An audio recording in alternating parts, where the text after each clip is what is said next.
Հարգելի գործընկերներ, շատ կարևոր օրենքի նախագիծ են քննարկում, որը վերաբերում է մեր հաստատակության համար ցավոտ էջերից մեկին, եւ ինչ եմ ուզում ասել, որ պարոն Սարգսյան, այս օրենքի ընդունելով դուք ձեր ընկերոջ տառապանքը, ընկերների տառապանքը չեք մեղմացնի, բացարձակապես,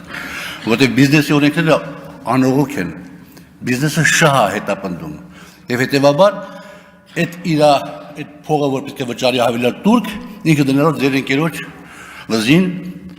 եւ ձեր ընկերների նմանների վզին եւ այն դպրոցները որ պիտի կառուցվեն այս փողով շատ երեխեք շոր չեն ունենալու որ գնան այդ դպրոցներում սովորելու զարմանալի է օրենք ուժի մեջ համտել ամռանը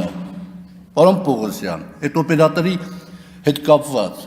հնարավոր չէ արդյոք կես տարվա ընթացքում ստեղծել այդ ինստիտուտը մտնել այդ տնտեսության ճյուղի մեջ մարդկանց եկամուտների ճիշտ հաշվարկը անել եւ գերշահույթից ավելան հարկ տանել այդ բարձ հաստատակ խնդիրները թողած լուծելու որ ինքը լուծումա թելադրում ինչ ենք ընկել սարուզոր ինչ ենք հարկային օրենսդրությունը վերածում կներեք ռեկետի